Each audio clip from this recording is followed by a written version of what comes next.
Okay, this is a little bit of a change of pace here from what we've been doing. It's not as much work.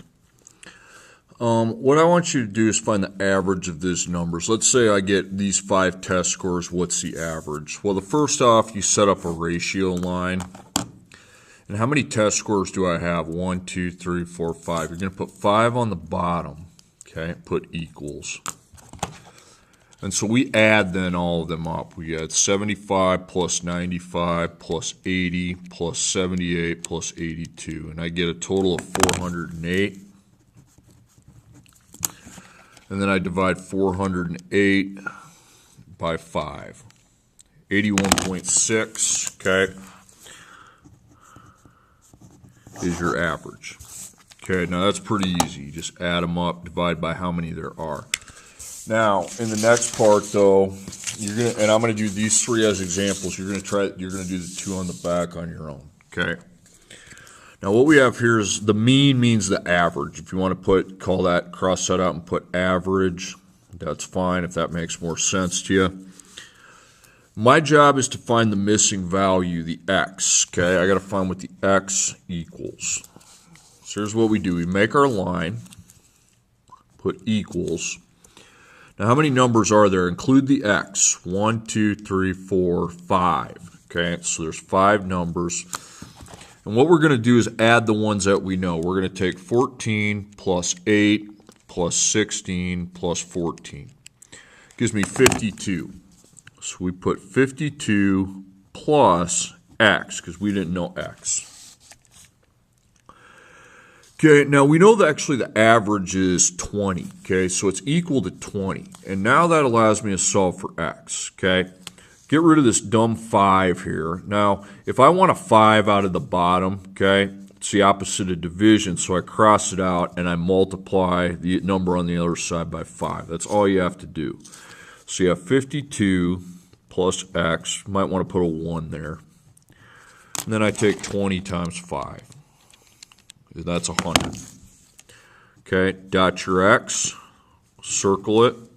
Got a minus, or that's a plus 52, so we minus it. And then 100 minus 52 is 48, so 1 times x equals 48. Divide by 1, and 48 divided by 1 is 48. So 48 is the missing number. Okay, next problem. Again, mean stands for average, okay? So we need to find the missing number. It's like a bunch of test scores, you know. Those are pretty crappy test scores. But we got to find what that missing test score is. So, and there are 1, 2, 3, 4 of them this time. You count the x too. So I add the numbers that I know. I add 18 plus 12 plus 45, and that's 75. And then we add the x, okay? Because I don't know what x is, so I can't really add a number. You can put a 1 in front. Okay, now we know the average then is 26.25, so that's what the average is equal to. Okay, now to find that one missing x, which is our job, we get rid of this 4. I don't like this 4 here, so if it's under a line, it's like the opposite of divide, which is multiply. Kind of like when I see multiply with the dot, I divide. Well, when I see divide, I multiply.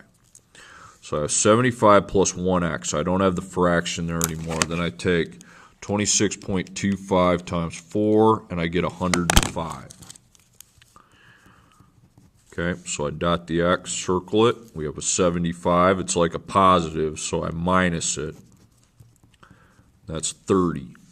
So 1 times x equals 30. Then divide by 1, and 30 divided by 1 is 30. So x is 30. Okay, and then the last problem equals, so we have 1, 2, 3, 4, 5 numbers this time, and the mean is equal, the average is equal to 10. Okay, so then we add the numbers that we know: 5 plus 16 plus 4 plus 20. That's 45, but don't forget you have an x that you need to add. Well, I don't know what x is, so I put a 1 in front of it. Now get rid of this 5 here. Get that 5 out of there, and you multiply by 5. 10 times 5 is 50. Okay. So I have 45 plus 1x equals 10 times 5 is 50. And then dot your x and circle it. Then we have a plus 45. If I don't have a sign in front of it, it's like a plus. So I subtract 45. And I take 50 minus 45, that's 5. Then divide by the 1, and 5 divided by 1 is 5. Okay. Really, you don't have to divide by 1, but that's the answer. Okay, and that's what you're going to do on these. Okay, same idea.